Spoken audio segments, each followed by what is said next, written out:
Першы выпуск праграмы «Тыдзень» у 2022 годзе мы хацелі зрабіць максімальна пазітыўным, з вельмі абмежаванай колькасцю палітычных навінаў.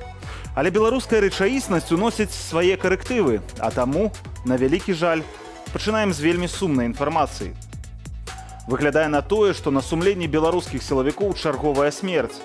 У Рэчыцы ў навагоднюю ноч памёр затрыманы міліцыянтамі 28-гадовы Дмітрый Усхопаў. Следчы камітэт цвердзіць, што яму сталася кепска па дарозе ў шпіталь, але сваякі памерлага упэўненыя, што яго забілі. Нават у моргу падчас выдачы цела бацьку сказалі, ці вы па забітага. Вітаю, у студыі наступную гадзіну для вас працуе Ігор Кулей, і вось што мы пакажам. Каментары судмедэксперта сваякоў і знаёмых загінула ў Рэчыцы пасля затрымання міліцыянтамі мужчыны. Усе падрабязнасці рэзанансавыя справы. В местах проведения массовых мероприятий не допущено каких-либо чрезвычайных происшествий, либо совершения правонарушений или преступлений. Прыгледзімся трендам і цікавосткам беларускага сегменту сацыяльных сетак. Агракрэатыў ад рэжымных чыноўнікаў, вірусныя ролікі «Хлопатнае дзельце» і цяжкасці з пашырэннем кантэнту на беларускай мове. А беларускамоўны тык-ток, ён пра ўсё, ён і ўвогуле пра жыццё. Вось там людзі здымаюць проста пра сваё жыццё, там пераймаюць тренды, і гэта трэба, вось тое, што трэба для беларускай мовы. А напрыканцы выдання навагодняе музычнае віншаванне ад нашай праграмы усім нашым гледачам. Не прапусціце.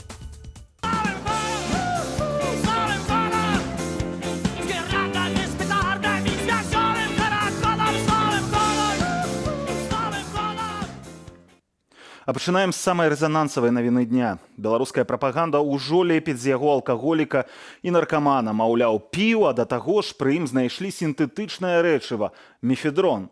Але мае калегі высветлілі іншыя падрабязнасці жыцця Дмітрыя Усхопава, загінулага ў Рэчыцы пасля затрымання міліцыянтамі.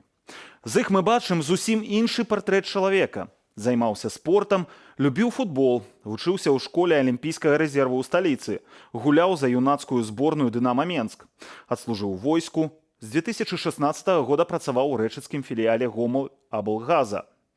У ноч з 31 снежня на 1 студзеня мужчыну затрымалі на прыпынку «Дзіцячы мір» у Рэчыцы за знаходжанне ў нецвярозым стане. Яго даставілі ў мясцовы аддзел унутраных справаў. Што дакладна там адбывалася, невядома. Але на руках у блізкіх цяпер труп маладога чалавека, а 5гадовая дачка Дмітрыя засталася без таты. Хачу папярэдзіць, што ў матэрыяле ёсць некалькі кадраў, якія могуць шакаваць уразлівых людзей. У навагоднюю ноч Дмітрый Усхопаў ехаў да бацькоў, а 23-й да прыпынку, на якім стаяў маладзён, пад'ехала патрульна-паставая служба. Міліцыянты намагаліся затрымаць Дмітрыя за распіванне шампанскага. Маці хлапца гэтага факту не адмаўляе. Уважаемый, не дёргайся. Нягледзячы на просьбы Дмітрыя не затрымліваць яго, патрульныя выклікалі падмогу. І ўжо пра 6 хвілінаў маладзёна скручвалі 7 чалавек. Яго даставілі ў пастарунак, размешчаны за 500 метраў ад прыпынку для высвятлення асобы. Хоць у Дмітрыя быў пашпарт і працоўнае пасведчанне Гомель-Аблгазу. Са словаў родных у РАУС ён заходзіў на сваіх нагах, але з аддзялення ўжо не выйшаў. У кабінетах РАУС яго намагаліся рэанімаваць, аблівалі вадой, разарвалі на ім майку. Мяркуем, што яго забілі ударам аб цвёрдую вострую паверхню, магчыма, аб рог стала. У РАУС адмаўляюцца нам падаць праўдзівую інфармацыю. Таксама думаем, што калі б у аддзел РАУС вызвалі брыгаду хуткай дапамогі, ды кваліфікаваныя рэанімацыйныя дзеянні зрабілі там, нашага Дзімку можна было б выратаваць. У дзяжурнай частцы рэчыцкага РАУС адмаўляюцца каментаваць здарэнне са смяротным зыходам, перанакіроўваючы журналістаў у мясцовы аддзел следчага камітэту. Затое першы намеснік начальніка ўпраўлення ўнутраных справаў гомельскага аблвыканкаму сёння даў справаздачу аб стане грамадскага парадку на Гомельшчыне ў навагоднюю ноч. Сотрудниками милиции было обеспечено охрана общественного порядка и безопасность дорожного движения. В местах проведения массовых мероприятий не допущено каких-либо чрезвычайных происшествий, либо совершения правонарушений или преступлений. У другой палове дня следчы камітэт Беларусі пацвердзіў смерць маладзёна. У афіцыйнай версіі падкрэсліваецца, што збіты быў у стане алкагольнага ап'янення, што дрэнна яму стала па дарозе на медагляд у раённую больніцу, а не пасля выкарыстання сілавікамі фізічнай сілы. Цяпер жа праводзіцца праверка ўсіх акалічнасцяў і вывучаецца медычная дакументацыя Дмітрыя. Па папярэдніх высновах экспертаў, смерць не носіць траўматычнага характару. На целе памерлага не знойдзена пашкоджання ўнутраных органаў, пераломаў касцей. Мы атрымалі фотаздымкі з моргу, на якіх бачныя сляды ад кайданкоў на запясцях Дмітрыя, рана ці сіняк на твары ды сіняя спіна. Апошнія многія прынялі за кровападцёкі ад збіцця, але, як пракаментавала Белсату судмедэкспертка, гэта трупныя плямы. То, что это трупные пятна, указывает разлитой характер их расположение, а потом просветленные участки на выступающих частях туловища. То есть на грудной клетке, такие как отпечатки от стола, понимаете, да? На грудной клетке, на ягодицах. Вот. Потом есть в области креста участки подсыхания, участки отслоившиеся на кожице с последующим подсыханием. Тоже такое возможно при посмертных трупных изменениях. Судмедэкспертка пацвярджае, што і іншыя пашкоджанні, бачныя на фотаздымках, свежыя і відавочна былі атрыманыя Дмітрыем незадоўга да смерці. Але ніякіх спецыфічных траўмаў, якія маладзён мог нанесці сабе сам, на здымках не праглядаецца. Паводле сваякоў, цела Дмітрыя Усхопава ім паказалі учора, папрасіўшы забраць яго. Таксама блізкія зняпраўджваюць, што ў іх ды ў месцы пражывання Дмітрыя адбыліся ператрусы. Марыля Дакуцька, Белсат. У наших эфірах мы ўжо неаднаразова падсумоўвалі 2021 год. Асабіста мне ён запомніцца яшчэ адным вельмі камічным рашэннем беларускага рэжыму – засакрэчваць любую публічна важную інфармацыю, над якой яны губляюць кантроль. Ведаеце, як маленечкія дзеткі закрываюць далонямі вочы, і ўжо не так страшна. На гэтым тыдні так паступілі са статыстыкай па колькасці пенсіянераў у Беларусі. Узялі і проста перасталі публікаваць. Раней лічылі з дакладнасцю да кожнай сотні. Але ў жніўні-кастрычніку колькасць пенсіянераў раптоўна зменшылася на 32 тысячы, пасля чаго гэтая пазіцыя ў статыстыцы проста знікла. Сапраўды, навошта вам хвалявацца, што каранавірус лютуе так моцна, а чыноўнікі не робяць нічога, што нацыя вымірае жахлівымі тэмпамі. Дарэчы, калі вы не ведалі, статыстыку па смяротнасці ў Беларусі засакрэцілі цалкам. Таксама, як і па нараджэннях, шлюбах і разводах. Яе не публікуюць ад пачатку эпідэміі яшчэ з 2020 году. Гэта грамадска значная інфармацыя, але чыноўнікі лепш ведаюць, пра што вы мусіце ведаць, а пра што не. І гэта яшчэ не ўсё. З новых справаздачаў Белстату зніклі звесткі пра экспарт нафтапрадуктаў. Мы больш не ведаем, колькі іх прадаюць і ў якія краіны. Тое ж самае здарылася з калійнымі ды азотнымі ўгнаеннямі і такімі пазіцыямі прамысловасці, як трактары, аўтобусы і цяжкавікі.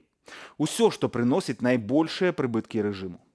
А яшчэ засакрэцілі статыстыку па тытунёвай вытворчасці, схаваўшы аб'ёмы бізнесу сябра Лукашэнкі, каб нават у тэорыі немагчыма было палічыць памеры цыгарэтнай кантрабанды. Але чаго чакаць ад рэжыму, які ўжо трэцяе дзесяцігоддзе сакрэціць лічбы сваёй уласнай папулярнасці ў народзе, фальсіфікуючы лічбы на кожных чарговых выбарах. Толькі вось працуюць неяк па дробязях. Даўно час засакрэціць увогуле ўсё. Ад надояў і курса долара да сярэдняга па краіне заробку і ўзросту выхаду на пенсію. І тады можна будзе расказваць любую хлусню, як у Паўночнай Карэі, дзе жыхарам распавялі пра высадку сваіх касманаўтаў на паверхню сонца. А дзяржаўныя прапагандысты, азаронкі і туры яны падхопяць. Яны даўно нічога з таго, што кажуць чыноўнікі, не правяраюць. Дарэчы, пра яшчэ на дзіва не засакрэчаную статыстыку. Ад учора беларускія мужчыны выходзяць на пенсію ў 63 гады. Гэта апошняе падвышэнне пенсійнага ўзросту, прадугледжанае рэформай. Але ведаеце, якая па статыстыцы сярэдняя працягласць жыцця беларускага мужчыны? 64 гады. То бок пасля выхаду на пенсію ў сярэднім ён пражыве 1 год. Думаю, калі ўжо рэжым хоча нешта сакрэціць, каб схаваць свае правалы, то пачынаць варта было з гэтага. Не толькі цяжкімі навінамі і статыстыкай жывуць беларусы, не забываймайся і пра вясёлыя мемы і кучу пазітыўнага кантэнту ў сеціве. Напрыклад, цяпер у Беларусі, як і паўсюль у свеце, папулярнасць набірае TikTok. YouTube – 4-ы ў рэйтынгу Google запытаў у нашай краіне. Пра ролю сацсетак у стварэнні беларускай супольнасці. Яна Шэк. Беларусы ствараюць гісторыю, тым ліку ў інтэрнэце. Давайце разбірацца ў маштабах, трэндах і перспектывах байнету. Паводле апытання лабараторыі Касперскага, найбольш папулярны месенджер сярод беларускіх карыстальнікаў Viber, але яго асноўная роля сэрвісная, кантакт з фірмамі, асабістае і бізнес-ліставанне. А вось відэахостынг YouTube, другі ў топе, грае ўжо грамадска-палітычную ролю. Калі паглядзець на топ запытаў у відэахостынгу па Беларусі, на першым месцы блогер Влад Бумага з забаўляльным кантэнтам, разлічаным на расійскамоўную аўдыторыю. Але калі возьмем апошні апублікаваны лістападаўскі топ менавіта беларуска арыентаваных каналаў, бачым грамадска-палітычны контент. Можна не палітычнага характару папулярных адзначыць там хіба што А4, Глента. Это дзіцячы накірунку контент. Вось. А знайсці штосьці такое, каб было не пра палітыку, вельмі складана, нават калі гэта песні. Наш калега дадае, што ёсць цяжкасць з рэкламаваннем матэрыялаў па-беларуску, бо Google не вылучыў каманды мадэратараў для рэкламы на нашай мове. 3 месяцы таму Мікіта Мілказёраў пачаў рабіць на канале «Жизнь Маліна» інтэрв'ю па-беларуску. Ён таксама сутыкнуўся з цяжкасцямі. У каментарах мы маем крытыку наконт таго, што не ўсе разумеюць беларускую мову. Мне падаецца, што беларусы павінны разумець беларускую мову.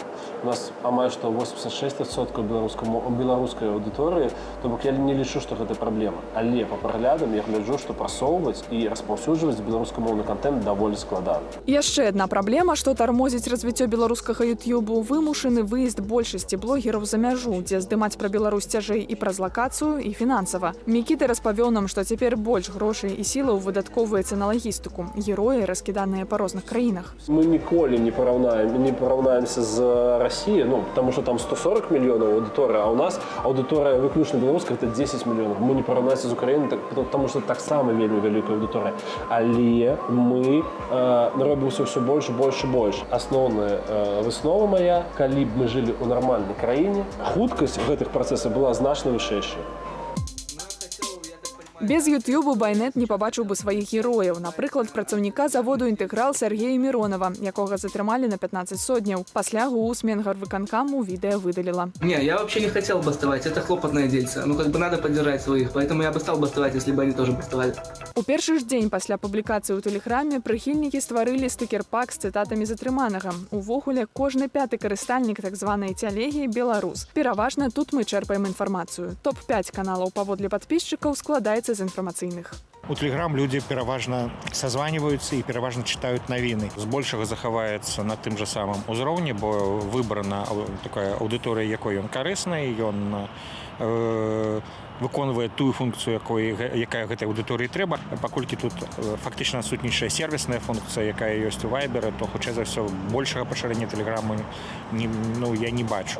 Белсат другі паводле папулярнасці тэлеграм-канал сярод беларускамоўных. Нашы СММшчыкі паведамляюць, што колькасць падпісантаў зменшылася да 55 тысячаў, у 2 разы ў параўнанні з пікам. Прычына сярод іншага ў небяспецы падпіскі на канал з кляймом экстрэмісцкага фармавання. Але ж падаюць і ахопы. Праўда, гэта тренд усяго тэлеграму. Люди подписались на вялікую колькасць каналаў, потым аказалася, што шмат такіх каналаў дубліруюць і паказваюць адно і тое ж. І акрамя таго, зменшылась цікаўнасць да грамадска-палітычнай інфармацыі тады, калі на кану не стаіць нейкія рэальныя змены, якія могуць датычыцца майго асабістага жыцця. У такой сітуацыі людзі менш цікавяцца навінамі. Але месенджер яшчэ і крыніца мемаў, асабліва праўладныя тэлеграм-каналы. Гэта і бясконцае абсурднае відэа з Лукашэнкам і такія ж вар'яцкія ініцыятывы чыноўнікаў. Получил от главнокомандующего вооруженными силами Республики Беларусь заряд энергии и решительности, который намерен сейчас передать военнослужащим вооруженных сил Республики Беларусь. Правительство Белоруссии готово выкупить экстремистскую компанию А1 за одну базовую величину. Не пужайцеся, гэта толькі пост сатырычнага тэлеграм-каналу «Савецкая Беларусія». Дзякуючы такім рэчам мы захоўваем раўнавагу. У гэтым дапамагае TikTok. Дарэчы, нашы СММшчыкі распавядаюць, што яго папулярнасць у Беларусі толькі расце. Ёсць беларускія тыктокеры, якія ўжо маюць па некалькі мільёнаў падпісантаў, праўда, арыентаваныя яны на расійскамоўных гледачоў. Але за апошні год з'явілася шмат блогераў, якія забаўляюць менавіта беларускую аўдыторыю.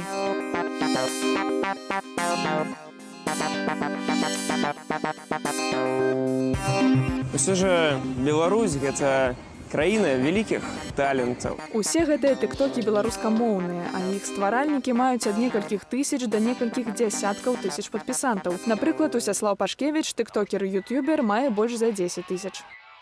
Прыходжу дамоў, бачу, пыл ляжыць. Халера, вось я і думаю. Вось і я паляжу.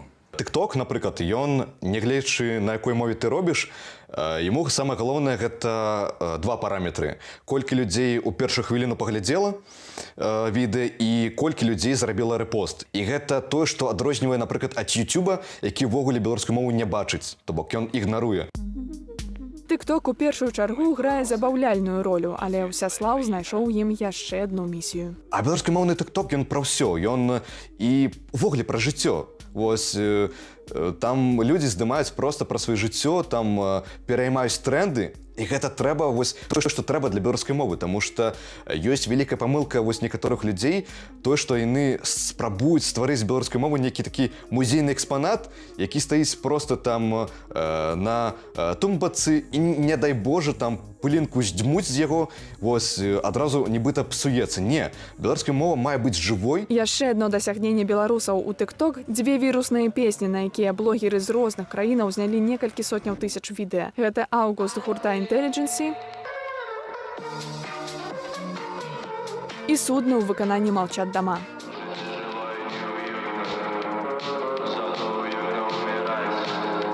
Яна Шек, Белсат.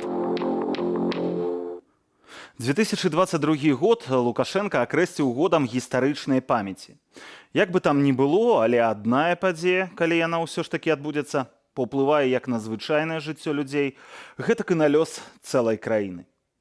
Гаворка пра канстытуцыйны рэферэндум, які самаабвешчаны прэзідэнт запланаваў на другую палову лютага. Надзея Бельская прыглядаецца галоўным падзеям, што чакаюць нас у гэтым годзе. Падзея года, якую бадай аднолькава чакае і беларуская апозіцыя, мы не позволим снова навязать белорусам молчание. І афіцыйны Менск канстытуцыйны рэферэндум. Несем на референдум во второй половине февраля, я так понимаю, где-то. Ужо больш за тыдзень на дзяржаўным прававым партале вісіць праект зменаў і дапаўненняў. Калі сцісла, гэта дыктатарскі пенсійны пакет у версіі люкс. Напрыклад, як толькі прэзідэнт складае паўнамоцтвы, прыцягнуць да адказнасці за мінулае яго ўжо нельга. Займаць прэзідэнцкае крэсла можна будзе яшчэ 2 тэрміны. І самае галоўнае, найвышэйшы прадстаўнічы орган краіны – гэта народны сход, куды аўтаматычна будуць трапляць усе экс-кіраўнікі краіны. Спасибо, я сказал все, можете кричать, уходи. Верните наши голоса!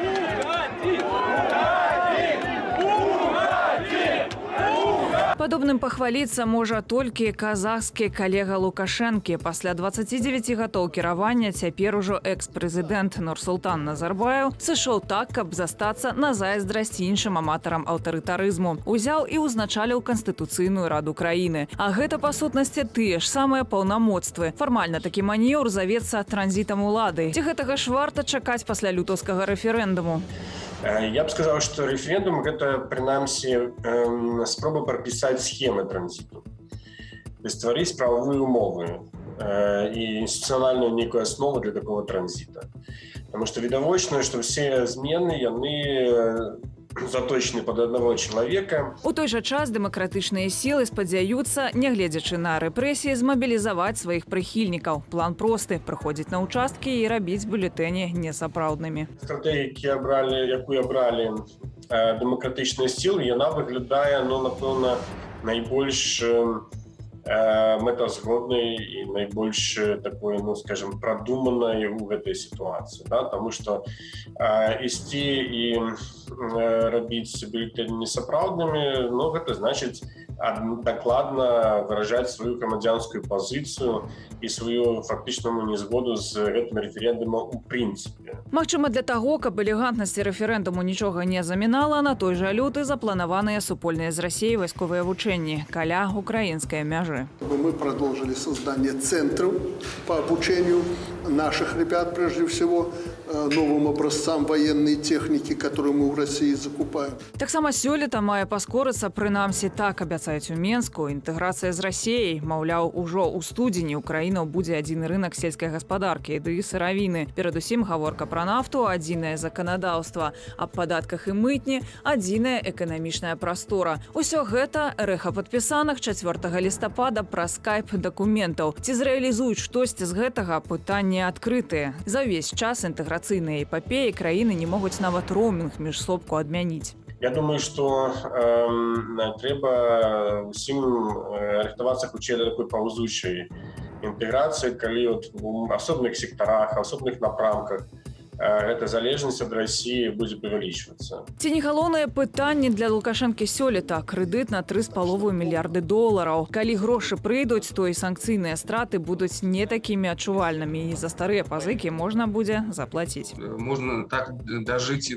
до конца следующего года, да, но очень слишком много факторов сходится. Это вот самый, скажем, такой точный сценарий, да. Натуральна, яшчэ праз год з такім крэдытам будзе толькі цяжэй, але хіба рэжым будуе такія адлеглыя планы. Тут бы дзень прастаяць і ноч пратрымацца. Што будзе праз год, пытанне другаснае. А калі грошай Расія не даст? Выбора не будет, по большому счету, у них. То есть надо будет полностью изолироваться от внешнего мира. То есть полностью остановить ход валюты, значит, может быть, даже переход на талоны, карточки и так далее, что работает в такие периоды. Зато электрычнасці ў Беларусі мае быць удосталь. Улетку плануюць запусціць другі энергаблок Астравецкая АЭС. 1,5 тыдня таму Белсат ужо распавядаў, што першы блок станцыі працуе, нягледзячы амаль на 1,5 дэфектаў і каля 15 неадпаведнасцяў. У атрыманай намі табліцы 18 тысяч выяўленых недахопаў першага блоку.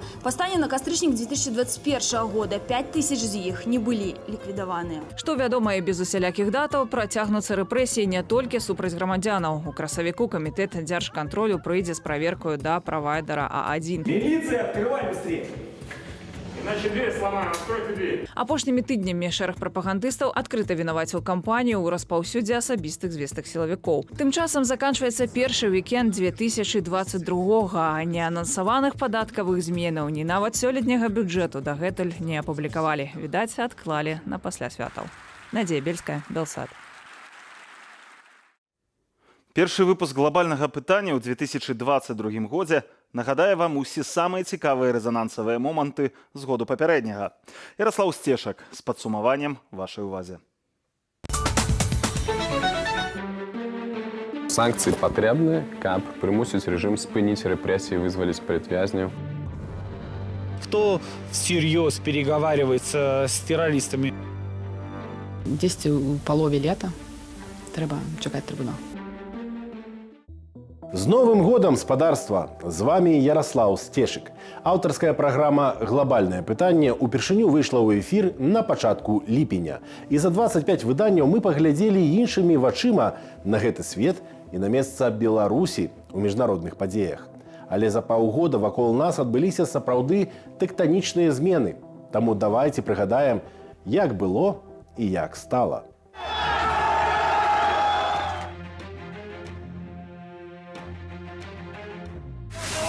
Менавіта Белсат і менавіта глобальнае пытанне першымі распавялі пра спецаперацыю «Шлюз», арганізаваную кланам Александра Лукашэнкі масавую нелегальную міграцыю ў Еўразвяз праз Беларусь. Мігранты самі плацілі дзяржаўным установам, накшталт фірмы «Цэнтр Курорт» і мясцовым турфірмам-пасярэднікам за турыстычныя візы, авіапералёт у Беларусь і даезд аўтобусамі да мяжы. Гэта было паўтарэннем ранейшай аперацыі з удзелам КДБ і АСАМ, асобнай службы актыўных мерапрыемстваў, ручнога спецназу Лукашэнкі, дзе раней служылі ягоныя сыны Дмітрый і Віктор. Беларуская мяжа насамрэч не была на замку.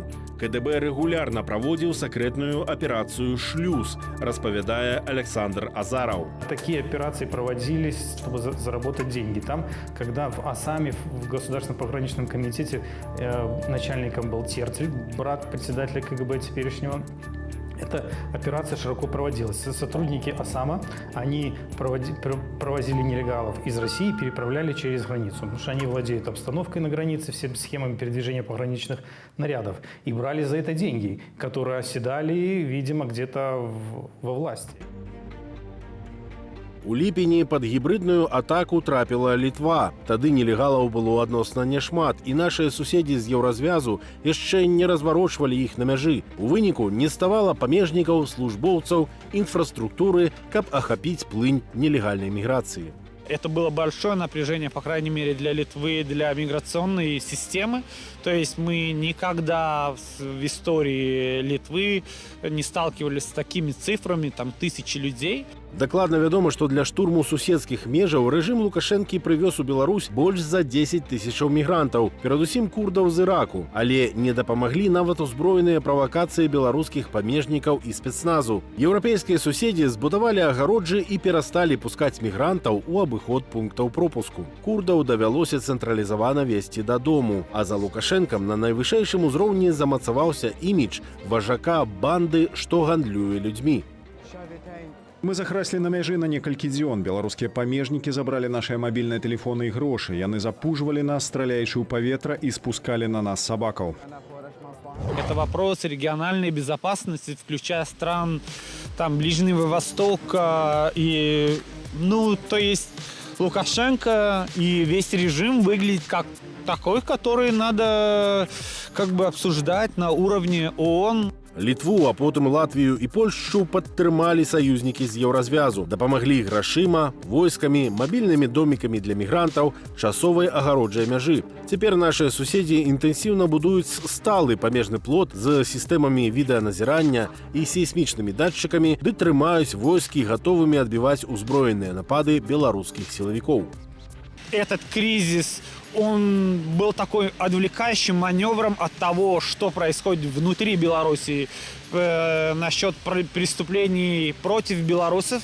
И я надеюсь, что мы вот эту страницу не будем разворачивать, и что этот вопрос тоже будет решаться.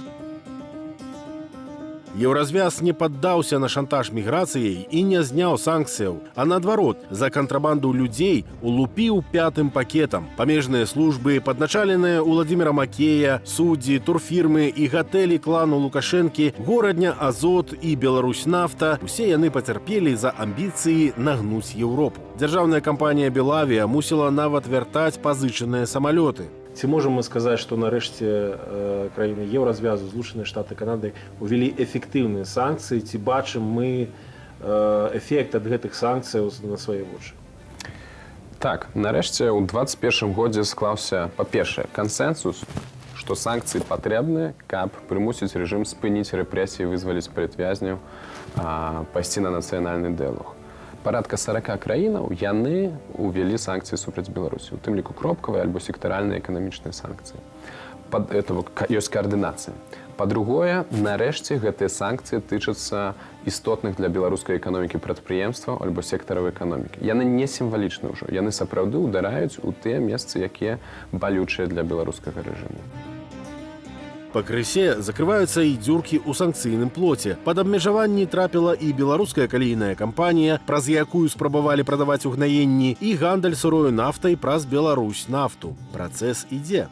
Санкции Евросоюза и Америки как раз на всю мощь санкций должны пойти где-то к весне, к апрелю месяца. За гэтыя паўгода рэжым Лукашэнкі стаў таксічным і для ўласных кашалькоў алігархаў, і для замежных муцілаў, якія мылі ў Беларусі брудныя грошы. Михаил Воробей, ён трапіў пад санкцыі і Еўразвязу, і Великабрытаніі, і Швейцарыі, і Канады. То бок, паўсюль. Ёсць таксама расійскі алігарх Михаил Гуцерьев, таксама пад санкцыямі, і ён, і ягоныя прадпрыемствы, і Кітай ужо замарозіў крэдыты для яго, так? Сям'я Карычаў таксама ўжо Беларусь для іх не з'яўляецца нейкім райскім месцам на зямлі, таксама ўжо вяртаюцца ў Сербію. Санкцыі гэта не самамэта, яны мусяць прывесці рэжым у Беларусі да пытання, ці выгадна трымаць людзей у турмах, біць і рэпрэсаваць іх, калі гэта прыводзіць да гаспадарчых санкцыяў. На жаль, адказам беларускага боку далей застаецца эскалацыя ўнутранай агрэсіўнай палітыкі, скіраванай на грамадзянскую супольнасць. Жорсткія прысуды па 14, 15, 18 гадоў узмоцненага рэжыму за блогерства, палітычную актыўнасць ці ўдзел у прэзідэнцкай кампаніі. Пад 1000 прызнаных палітвязняў, каля 5000 крымінальных справаў за мірныя пратэсты. Аб канвеер катаванняў у ізалятары накрэсцена, нават за каментар у інтэрнэце. Так цяпер дзейнічаюць сілавікі і суддзі, верныя Лукашэнку. І яны даўно ўжо не праваахоўнікі. Падчас нюрнбергскага працэсу некаторыя для сваёй абароны казалі фразы кшталту «мне проста загадалі». Я лічу, што ў беларускім выпадку гэтыя сілавікі таксама будуць казаць «мне далі загад, і я яго выконваў». Але паводле сённяшняга закону сказаць «мне загадалі, я памыліўся» немагчыма. Проста не варта тых загадаў выконваць. У глобальным пытанні мы тлумачылі, што такое генацыд, і паказалі, што цяпер дзеянні рэжыму Лукашэнкі маюць прыкметы гэтага злачынства. Усе затрыманні, усе катаванні, усе ідуць у капілку генацыду. Цяпер працягваецца збор дакументальных сведчанняў для будучых крымінальных справаў аб злачынствах сілавікоў, суддзяў і чыноўнікаў Лукашэнкі. Пакуль Александр Лукашенко ладзіць рэферэндум, на які беларусы пойдуць ці не пойдуць, беларусам трэба засяродзіцца, ладзіць трыбунал, на які беларусы прыедуць і пойдуць. То бок дзесьці ў палове лета трэба чакаць трыбунал пры падтрымцы Арганізацыі Аб'яднаных Нацый. Они, может быть, думают, что они вот и количеством политзаключенных, и этими сроками они как бы расширяют свое пространство для переговоров, но по сути это такая террористическая деятельность, и кто всерьез переговаривается с террористами? Саюзнікаў у такога рэжыму зусім мала. І нават кітайскі правадыр Сі Цзіньпін, які віншаваў Лукашэнку з перамогай на выбарах, цярпіць грашовыя страты ад таго, што праз беларускую мяжу не могуць свабодна хадзіць кітайскія грузы. Першапачаткова ўсе ж лічылі, што Кітай у нас гэта альтэрнатыва Расіі. Кітай гэта цудоўная крыніца фінансавання разнастайных нашых праектаў, у першую чаргу праекта «Беларуская эканоміка». У кастрычніку мы распавядалі, як Кітай выдае звязаныя крэдыты. Кітайскія кампаніі плацяць юанямі кітайскім рабочым, каб тыя з кітайскіх матэрыялаў паводле кітайскай тэхналогіі пабудавалі ў нас штосьці, што будзе звязана з кітайскім рынкам. Усе грошы застаюцца ў кітайцаў, а вінен будзе той, хто пазычаў, то бок мы. Кітайскія экспартныя крэдыты не маюць падтрымоўваць ніякія канкрэтныя ўрады. Кітайскія экспартныя крэдыты падтрымоўваюць кітайскую эканоміку і працягваюць гэта рабіць. Застаўся адзіны сябар, які дае грошы. Гібрыдны саюзнік Уладзімір Пуцін. Яму Лукашенко прыдаўся, каб застрашваць Украіну і еўразвяз нападам з нашай тэрыторыі. Яшчэ ў жніўні мы тлумачылі, што вучэнні «Захад-2021» нібыта выключна абарончыя, гэта практычная падрыхтоўка да магчымай маштабнай агрэсіі. Конечно, во всех этих учениях говорится, что они на нас там напали, а мы вот потом пришли в контрнаступление. Но в действительности у Запада нет, западных государств, претензий территориальных к России нет. А у нас есть. У нас очень серьезные, как Путин объявил, территориальные претензии на Украину и на Беларусь. І вось над Беларусю ўжо лётаюць расійскія бамбавальнікі, здольныя несці ядравую зброю. Лукашенко просіць Пуціна прывезці да нас расійскія ядравыя ракеты, а ў Крамлі не кажуць, што гэта немагчыма. Бо Пуцін патрабуе ад блоку НАТО невыканальных гарантыяў бяспекі, практычна расколу блоку і поўнай залежнасці ад волі расійскага кіраўніцтва. Калі НАТО не выканае умоваў ультыматуму, расейцы пагражаюць атакаваць Украіну. Вот сейчас шарахнуть 31 декабря в ночь на 1. Уже все под шофе. Ну, подождать, там-то разница есть в часах. Поэтому часа в 4 утра, в 5 утра, когда весь этот Запад будет в лёжку лежать. И не обязательно их всех бомбить, но выборочно наказать надо кого-то, напугать надо кого-то. Иначе все время будут пугать санкции. Это же, понимаете, стресс какой. Дети же слышат, дети слышат.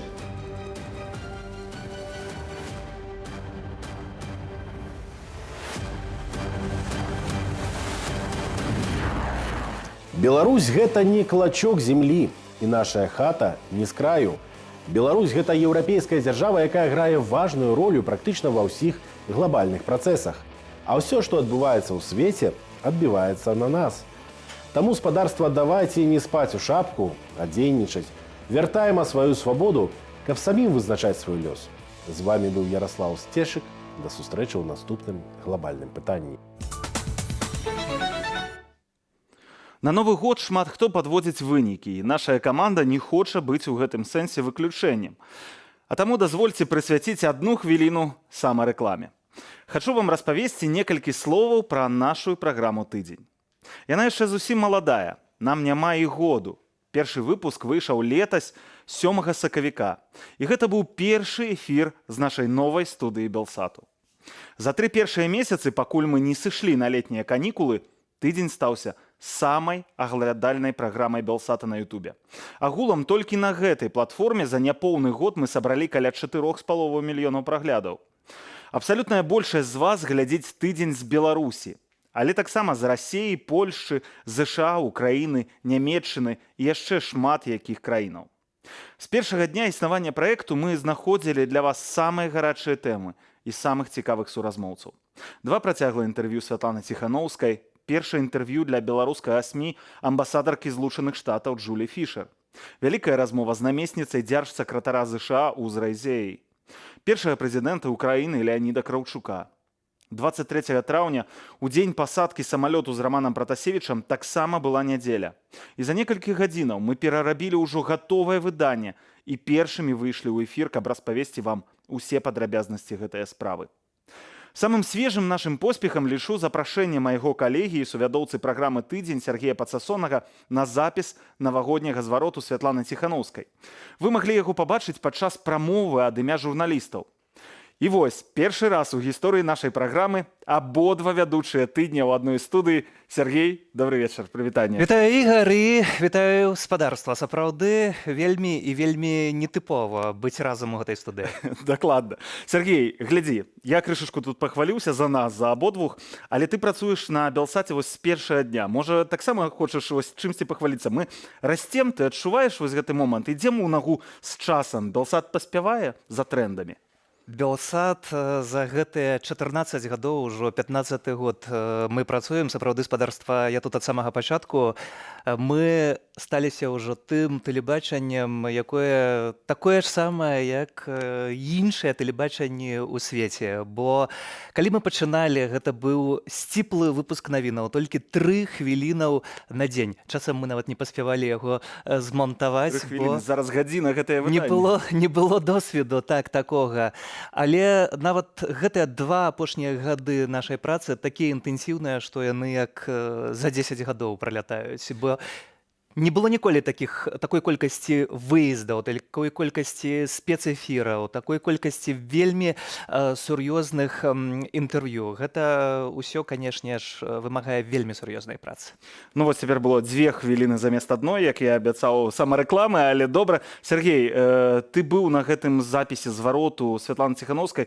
Я шчыра табе скажу, я глядзеў яго ўвечары, першы раз пабачыў разам з усімі беларусамі, а 12 па беларускім часе у нас на эфіры Белсату мяне ўразіла. Вось у самае сэрца, ведаеш, вось зачапіла. Таму што я не чакаў, я думаў, што будзе ўсё больш стандартна, ведаў, што, канешне, ты туды едзеш, ведаў, што будуць іншыя людзі, яны будуць стаяць, але не чакаў вось такога. Распавядзі крышачку, як гэта было, вось крыху бэкстейджа нам здраць. Запрашэнне на гэты запіс прыйшоў літаральна за тыдзень.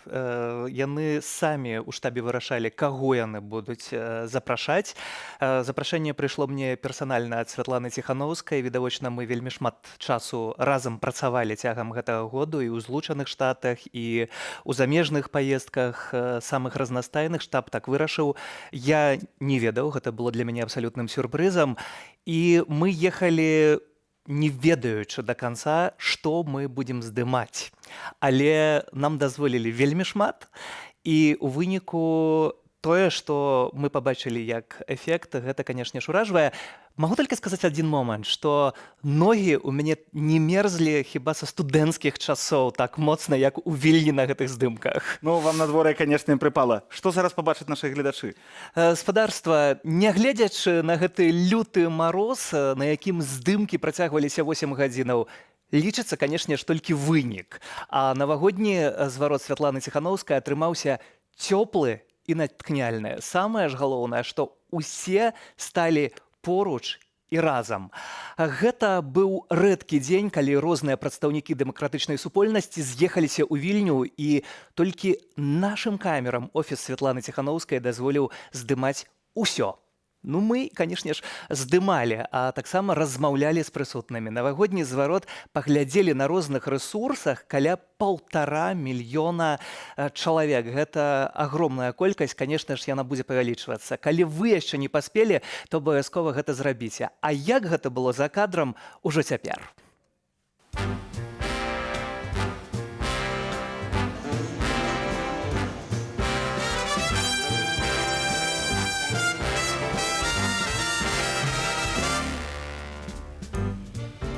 Здесь слишком много талантливых, умных людей, и надо начать всем друг друга слушать внимательнее, делать выводы оперативнее, и тогда все у нас получится. Я на самом деле все равно оптимист, потому что, по-моему, мы просто мы засиделись в морге, да, труп уже лежит там, а мы его все похоронить не можем.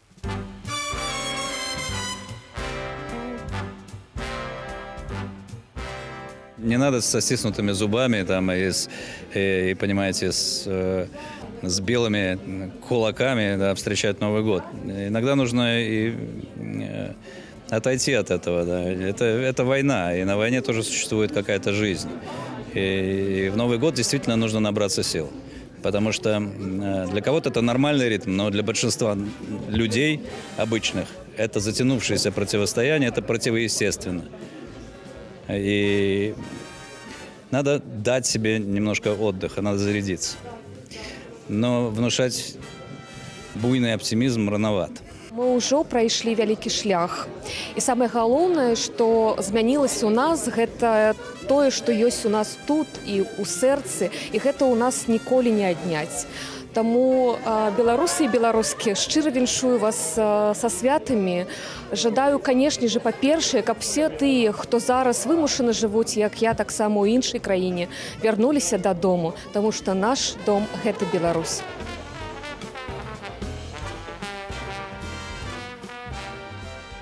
Наша структура, фонд солідарнасці Байсол, гатовы працаваць і далей на карысць беларусаў. Я думаю, што рана ці позна гэтыя высілкі прывядуць да станоўчага выніка. І мы ўсе разам прачнемся ў новай Беларусі. Цярпення яшчэ больш, таму што все зацягваецца і трэба рыхтавацца і адбудоўваць тое, што мы маем, атрымоўваць давер адзін ад аднаго, каб нашы сувязі узнікалі, узмацняліся і каб гэта пабудавала такі падмурак для новага моманту пад змены.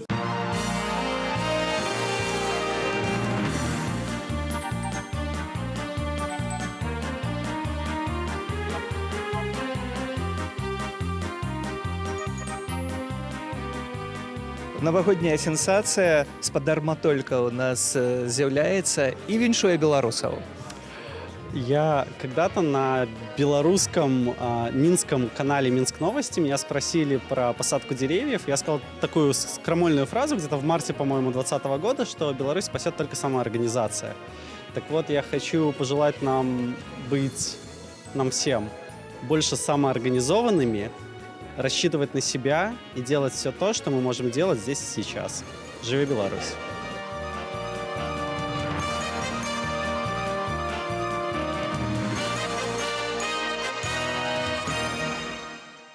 Шчыра зычу, каб у наступным годзе у нас это быў год, калі з турмы выйдзе апошні палітычны вязень, каб это быў год свабодных сумленных выбараў і каб гэта быў год, калі мы насамрэч паднялі б кілішкі за новую Беларусь.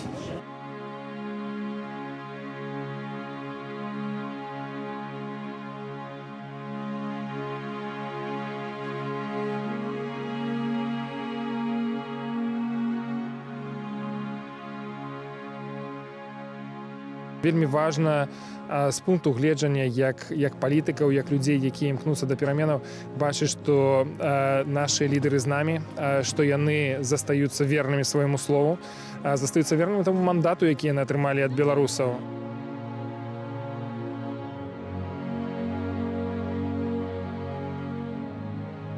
Я веру ў тое, што гэты год будзе сапраўды новым для Беларусі, што ў гэты год мы зможам здзейсніць самую галоўную мару пра тое, што наша Беларусь будзе свабоднай, вольнай, дзе будуць жыць шчаслівыя людзі. З Новым годам!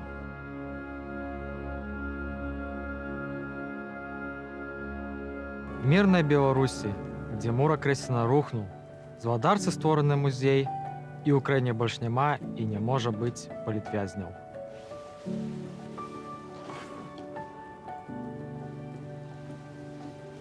Новой Беларуси, дзе я разам з усёй сям'ёй змагу пабачыць святочны зварот новага законна абранага прэзідэнта ці прэзідэнткі. Але да гэтага моманту я буду разам з вами, усе мы. І толькі ад нас з вами залежыць, ці будзе гэты год сапраўды новы. А ўжо зараз, як і абяцаў на пачатку праграмы, навагодні музычны сюрпрыз для нашых гледачоў.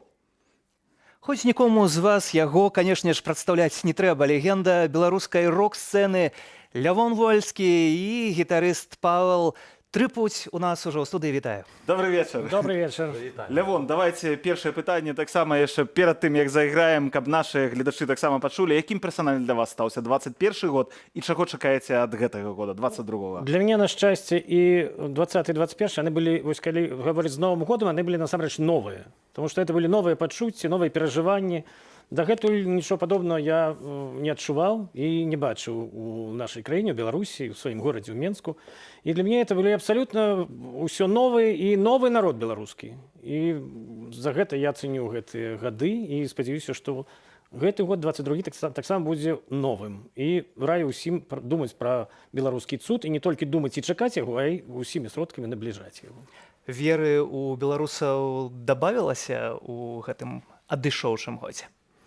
Ну, конечно, я лічу так, что добавилось веры у лепшую будучыню. Вось, хоць шмат беларусаў зараз, як і я, напрыклад, шмат беларусам давялося з'ехаць са сваёй краіны.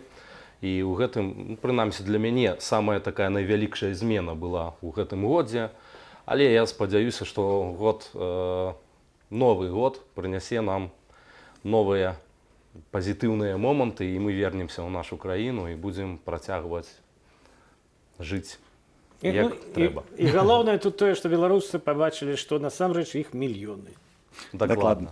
Я думаю, што гэта жадаюць усе беларусы, вяртання і таго, каб у нашай краіне штосьці мянялася. Ну што ж, не будзем зацягваць, калі ласка, Лявон Вольскі. Студыя ваша. Дзякую. Дзякую. Ну і зараз песня, рэфрэн якой зрабіўся такім новым слоўным брэндам. Ну, зараз словы скажуць самі за сябе, калі ласка.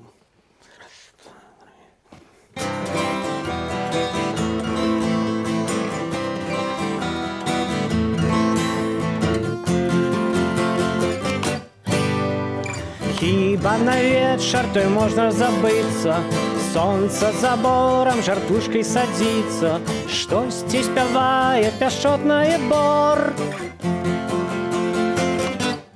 Пахне чабор, пахне чабор, пахне чабор.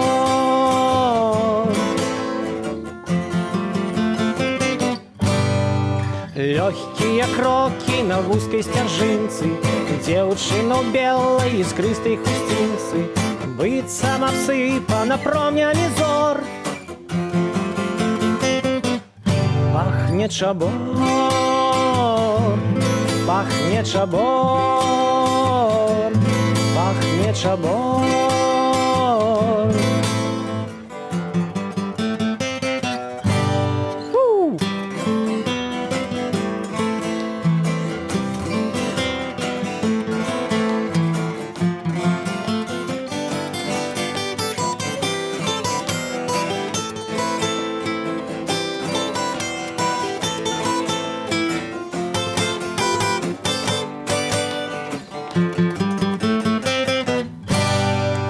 Выйсці насустрач, стаці признацца, вось яно блізкае яснае шчасце.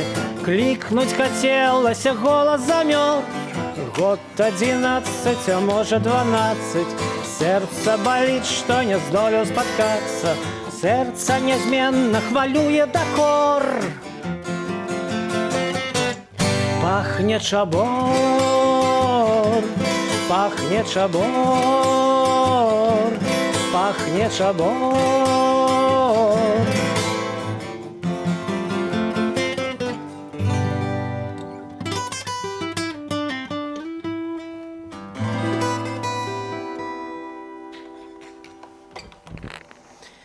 Такая вось песня.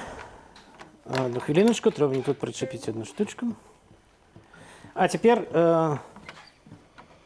мы спрабавалі сёння падабраць у асноўным пазітыўны рэпертуар, нягледзячы на зноў на непрыемныя навіны. Ну і вось яшчэ адна такая зімовая класічная песня з народнага альбому.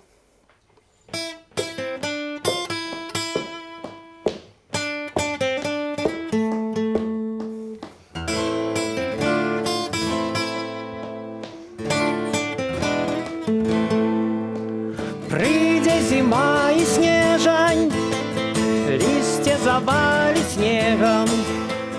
Мы святкуем разом Божае нараджэнне.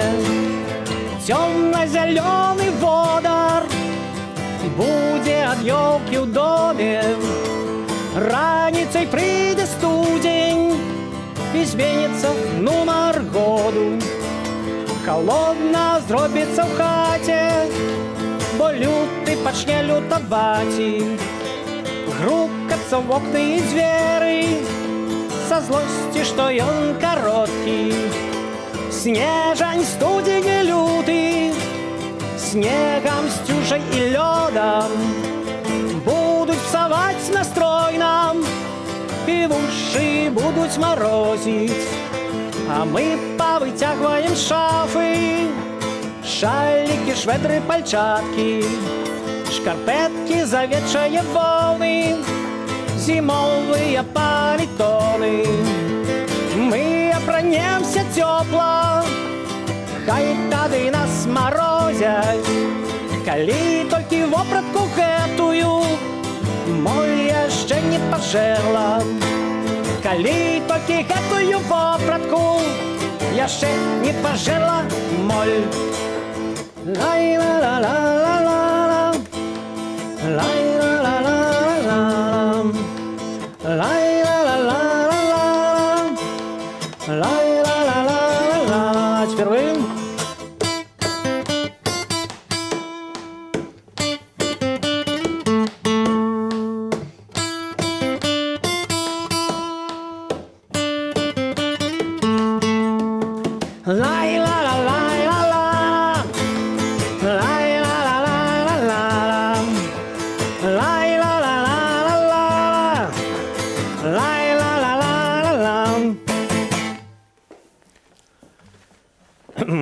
Ну і яшчэ одна, таксама, можа быць, не зусім з пазітыўным тэкстам, але такая матывавальная песня, якую часта граюць у дварах і іншых месцах агульнага карыстання беларусаў.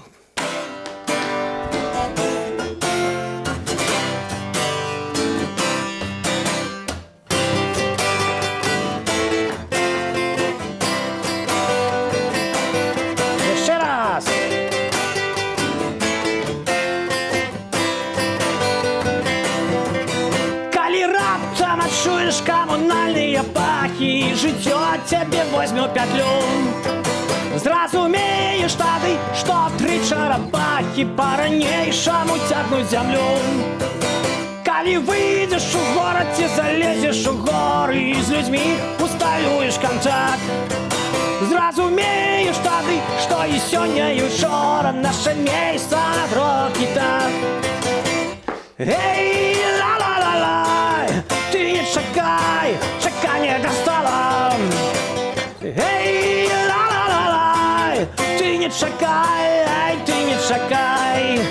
Не было Галилея и Боба Марлея, не было Сальвадора Дали, ни Ленина, ни Леннона, ни Карла Линнея, киты и чарапахи были. Эй, ла-ла-ла-лай, ты не чакай, чаканье настало.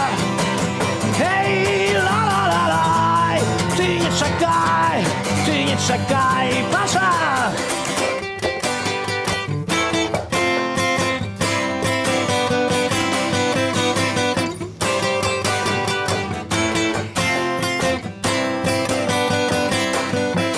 Каб любіць Беларусь, нашу милую маму, трэба ў розных краях пабываць.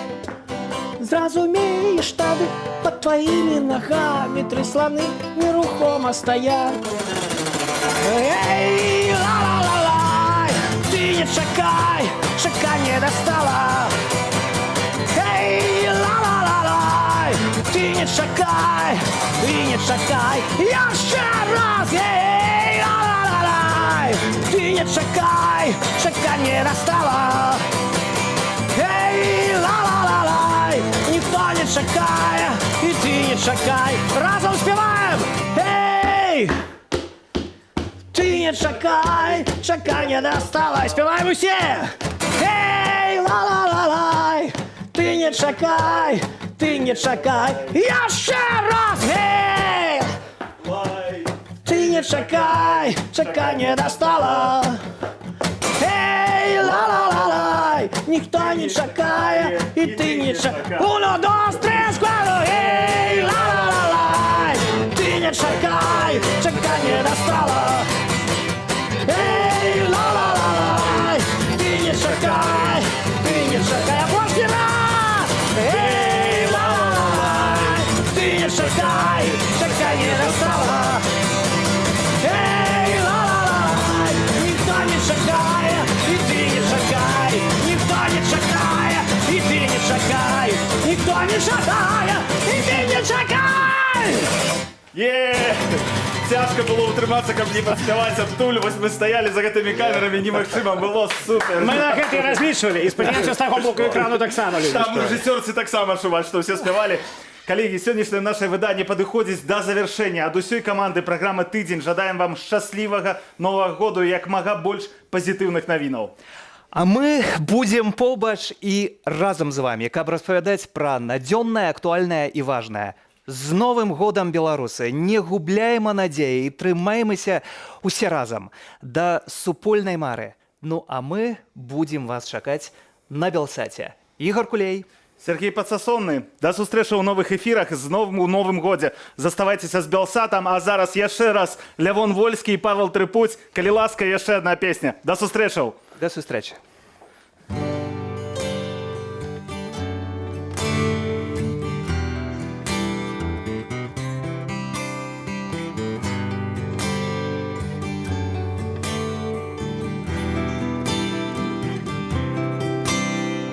Простые словы, простые рэчы, хлеб на столе, полымя ў печы.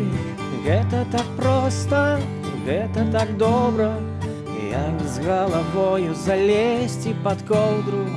Простыя словы, простыя рэчы, простыя словы, простыя рэчы.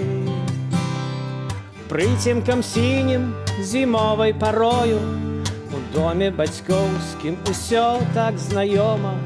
Ёсць чым сагрэцца, ёсць дзе схавацца у доме бацькоўскім, у матчынай хаце. Простыя словы, простыя рэчы, простыя словы, простыя рэчы. Усё так надзейна, усё так грунтоўна, што тут дадаць, хіба што нічога. Можна жыць далей, дзень прыйдзе новы.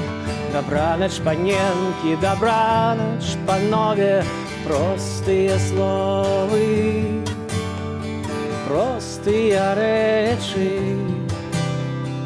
простыя словы, простыя рэчы.